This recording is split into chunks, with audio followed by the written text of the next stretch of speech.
Right, back to basics with this one, I think. This is a little watercolour I did 20 years, 25 years ago. I've never done anything with it. It's nothing much really. It's just a bit of landscape and a bit of path or river, little fence and trees. But it was the method I used. And so when I say back to basics, now since I started this project 15, 16 months ago, I was very much taken, as I always was, with Ron Ranson, who started with the demonstration with the 2-inch hake. But before I got on to Ron Ranson about 30 years ago, I was just using ordinary nylon mixed brushes. I had one particular brush like this, I think it was a squirrel hair. And I used to have a lot of fun with this, learning to do it. But what revolutionised the painting, apart from the hake, was using a large butcher's tray with 7 fresh colours squeezed out on it. And I always squeeze my colours out the same way, so I know where they are. So I've got lemon yellow, raw sienna, alizarin crimson, light red, ultramarine, burnt umber and Payne's grey, and a big mixing area. And the idea was that you've always got colour when you want it, ready to go. You don't have to scrub away at it. But then when I started to go on to the YouTube DIY stuff, I quickly got onto Stephen Cronin, who I like very much, a very original painter, but he started with the Ron Ranson technique. But what he did, which I do mostly myself, was to use a smaller tray and squirt the colours out in your normal order and let them dry. And then, so what you've really got is a lot of colour, but hard. You have to scrub at it, but a lot of it, and it dries, and it's just an everlasting paint box really, and it does work. But today I thought I'd just have a change and just have a fiddle around with the old type of brushes. And as the paper dries, I won't wet it all over, but I'll wet parts of it. Or maybe I will. And just see what we can do very simply. Now, I'll just pin this up. I don't really want to copy it. I just want to this is me clipping it up here somewhere. Just as an aid memoir to there's a bit of distance. So I'll wet my brush, I'll put it in nice clean water and I'll just give it a go. And I used to do a lot with sepia and indigo. And I put my sky in, I wet the paper, but I wouldn't wet it all. I'd just do some coming down to where I'm going to put the horizon. And I'd get some, well, I'm going to use ultramarine. So a bit of ultramarine, I'll show you on the palette. It's got a little bit dry because a friend came over and I had to stop when I just squeezed the paint out. So bit of Payne's grey, plenty of water, and just flood your colour. You see, you've always got the paint ready to go. That's the joy. Now into that you can mix a bit of alizarin and a bit of sienna, bit of the raw sienna. Look, plenty of colour, plenty of water, and then just put it in. Now, I haven't done one of these for a long time. I used to like the way the water would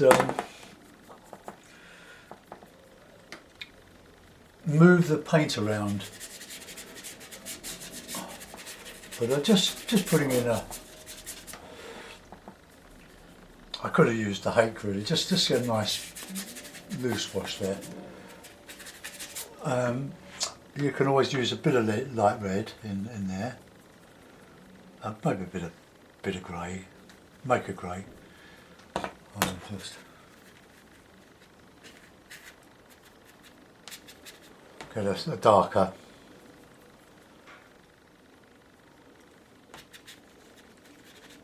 cloud over the top there. It's just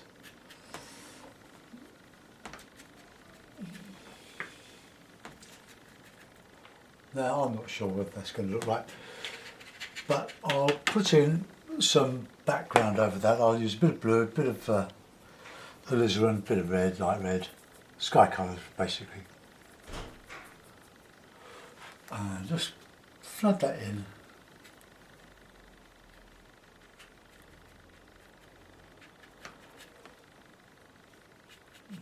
That's just a distant background.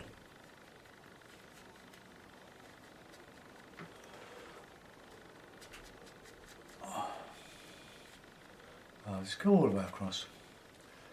Just a flat landscape. It's really about having fun with the colours. I think my sky is rubbish, but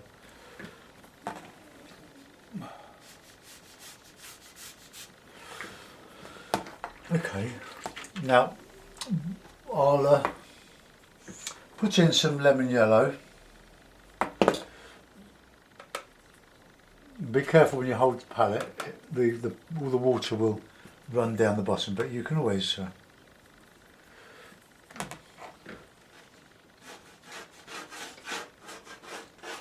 mop it up with a bit of tissue, just making the various greens.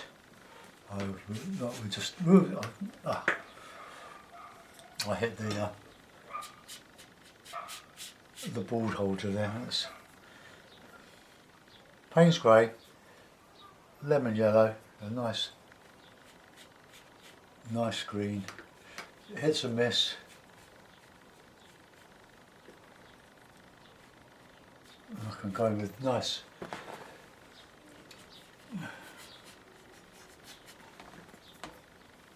Well, while I'm at it, I'll just put a light red and blue path in there, I think.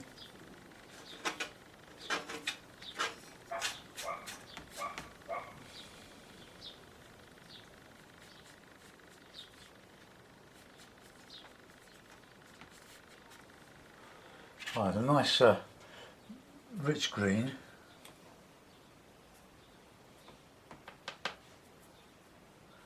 Right. You'll notice I'm using a different easel than my uprights or my box easel. This is a metal easel a friend gave me some years ago. I do take it on holiday with me.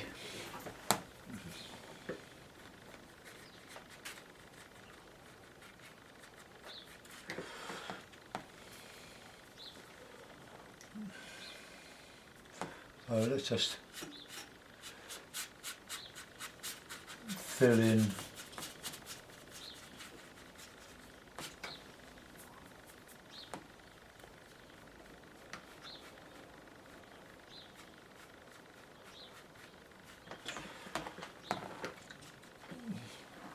now. I'm going to use a rigger and just put in some harder stuff. I use a bit of burnt umber, a bit of burnt umber, a bit of grey, a bit of red, a bit of water, quite thick. This is where this technique comes, hopefully, comes into its own. So we can, let's just, I'm using a Bockingford rough paper here. It's £150. And I bought it, I think I got it from Granthams.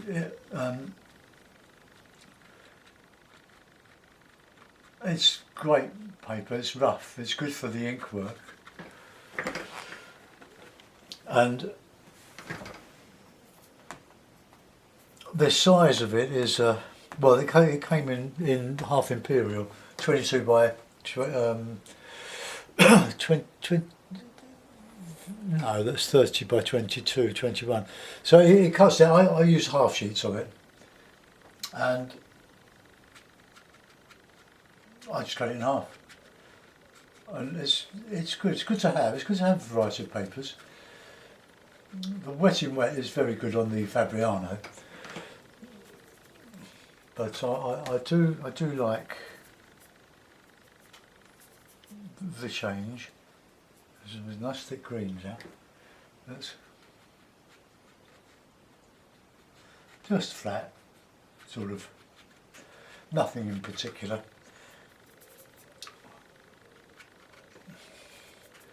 But you've got the paint there. It's just so easy to mix up.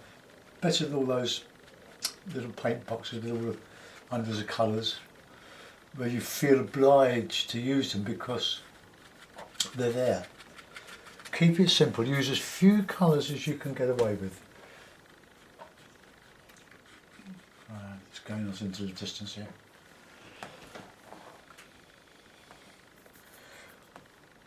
I'm basing it on that one I showed you, but I'm not copying. I'm just having fun, just putting paint on the paper. It's getting nice and dry. It's very dry day today, or at least it's a very, very warm sunny day. So I'll put some hedgerow type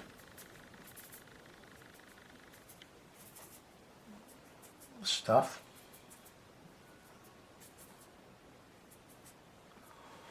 Alright, let's just come up here. This is I'm using the rigger on its side and get some nice thick colour.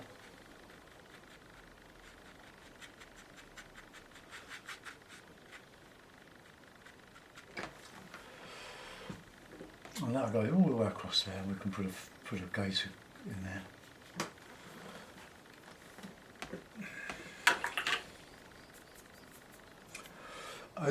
This one you can always put in colours over when it's dry, over it, just to warm up some areas. Light red, bit of sienna, bit of burnt umber in there as well. Nice dark, rich. Oh, just creating a sort of a texture.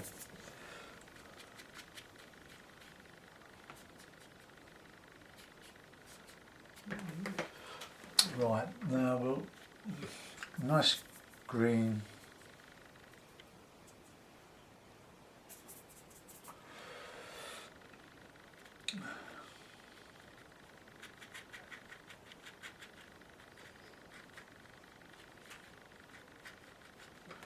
Now I want one side to be subordinate to the other, so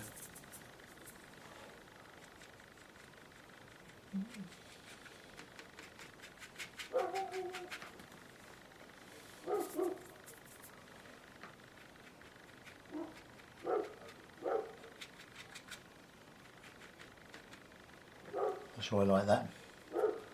Putting a bit of neat red in there, I think, just to warm it up.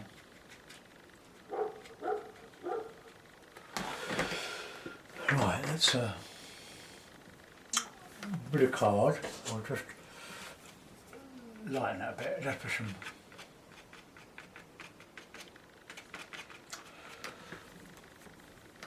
good, don't like that really. Okay, let's go back with I'll stretch or flatten my paper a little bit. Right, let's mix up a nice green,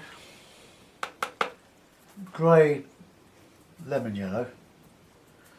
Can warm it up with a bit of red.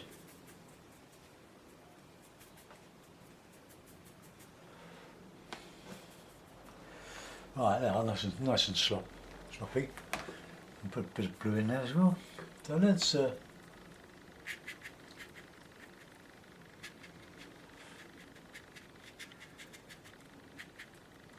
keep plenty of air in the foliage, and then we'll go a bit deeper, a bit bluer maybe.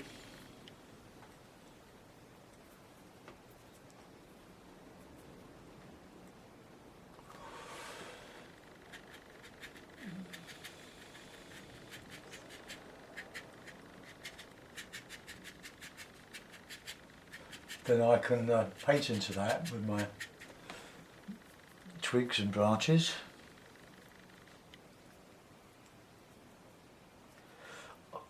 I do like burnt sienna, but I'm going back to the old original romance and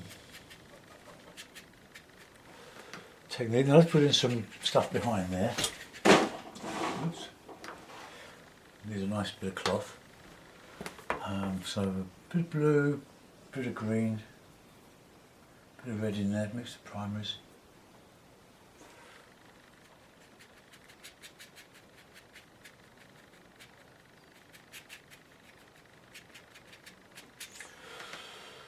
Alright, that'll do. Now we'll go over the other side and we'll put in some smaller trees, some more distant. So we'll blue.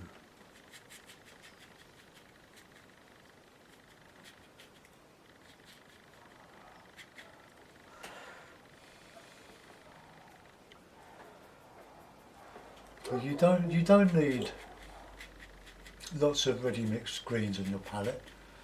You can learn to use the colours you've got, the primary colours, and mix your own greens.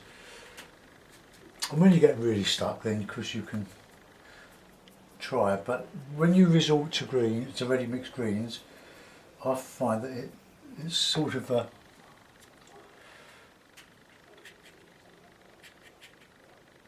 an admission that I've given up. And it usually goes wrong anyway. So this is, try to get a pleasant shape to your trees. I read somewhere that the shape of a tree usually replicates the shape of its leaf. I'm not sure if that's absolutely set in stone, but so there's a nice spring greens in there.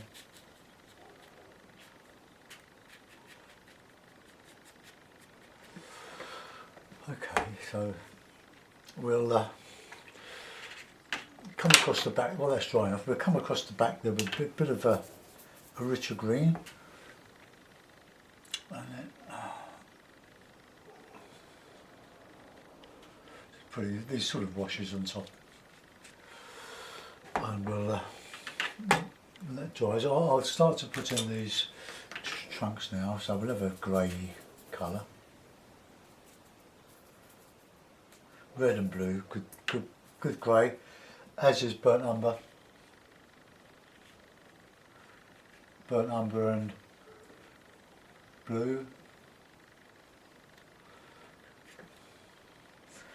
Need plenty of water for this.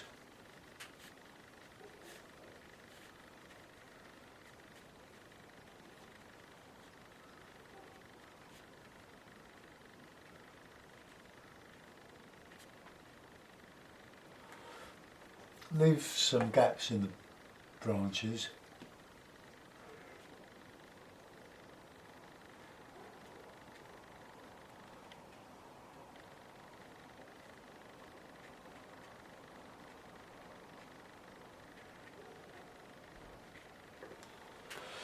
Okay.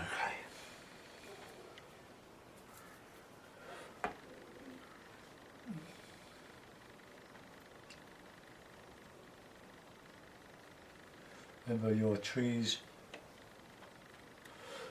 are thicker at the bottom because they've got to hold up this great weight of the canopy. And then we just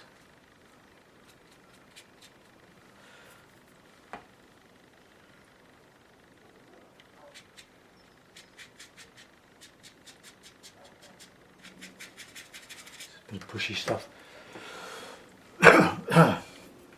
Bit weak probably. Now with my 1/2 inch flat, I'll bit of Payne's grey, bit of blue, bit of everything. Let's no, it needs to be thicker than that.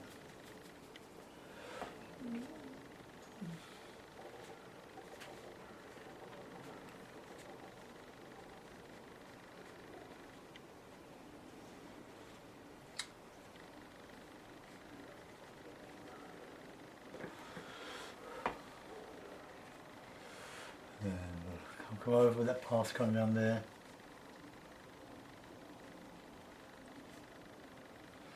And we'll put a big gate right in the middle.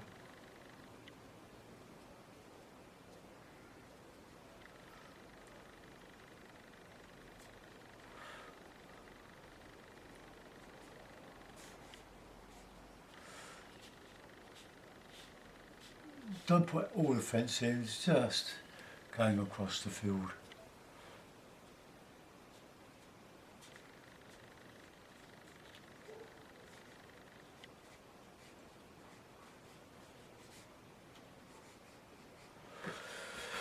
And I'll put some twiggy stuff underneath there.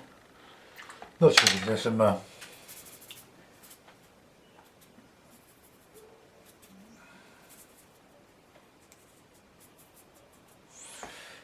just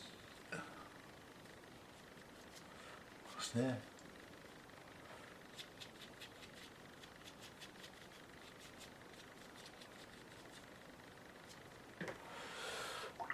And we'll put in some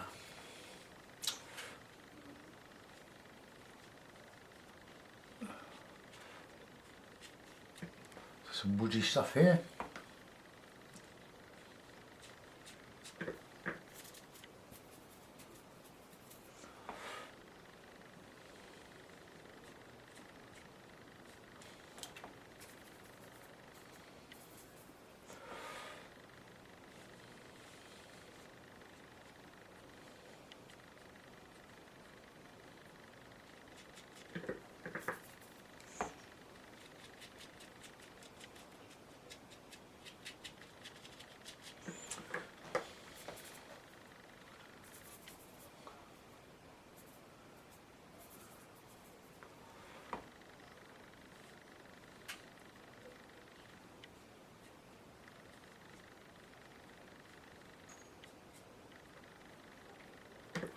Just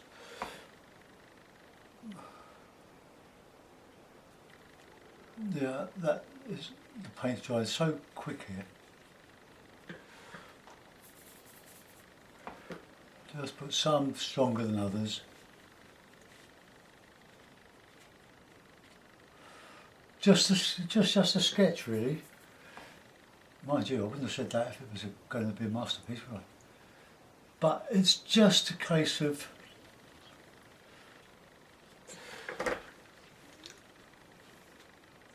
I know, bags of damn all, really, as Abel Wesson would have said. So let's put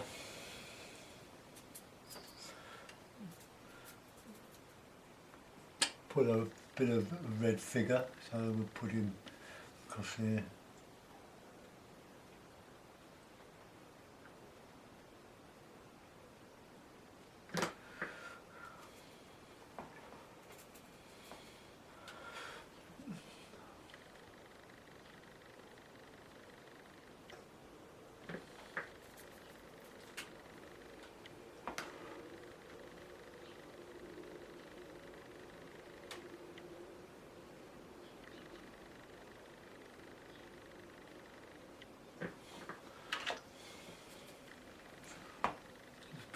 Make that nice sort of light red there.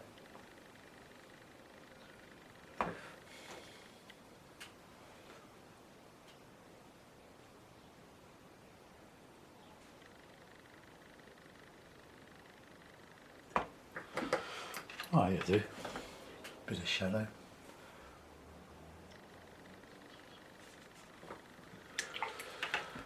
Right, I don't think that's an improvement on the one I've copied from, really. I haven't improved in 30 years.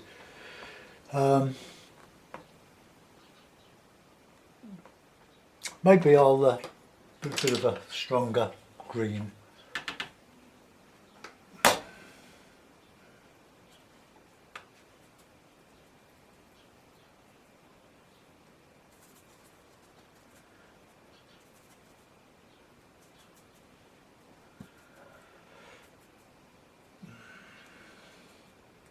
Okay, let's just catch the high spots of the paper. So you have to control the amount of water in your brush.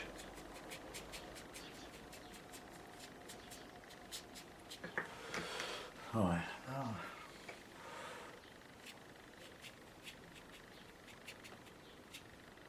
So I've got several different tones in there, and I can do the same over the other side. Just, I'm really just strengthening that side up a little bit.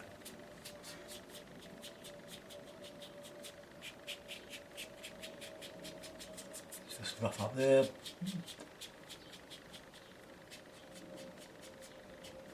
Filling in there, put it in there. I'll sign it, don't know if it's worth a signature. I'm babysitting duty this afternoon. I picked my grandson up from school. So I just thought I'd fit this one in. Call it Back to Basics.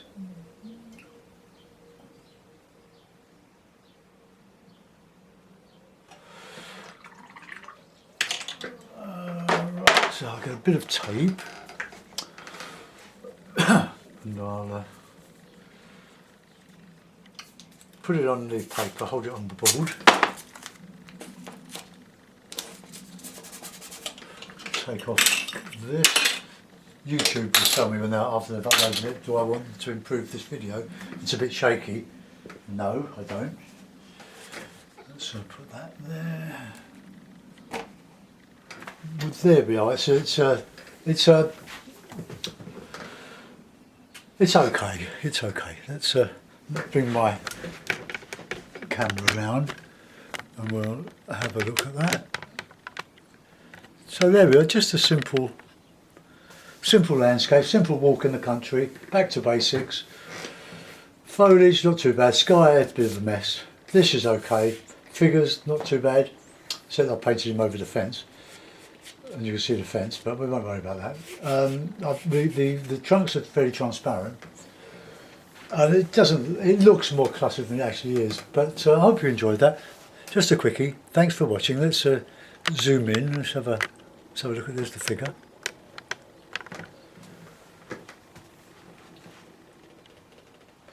I still think I'm tending to make my figures just a little bit too small. Because you've got to, if he goes back another 20 yards towards that fence, he's going to seem even smaller against the size of these trees. It's a massive scale, isn't it? But anyway, I'll let that go. I'll bear that in mind next time. The penny will drop eventually. So thanks for watching. Bye bye.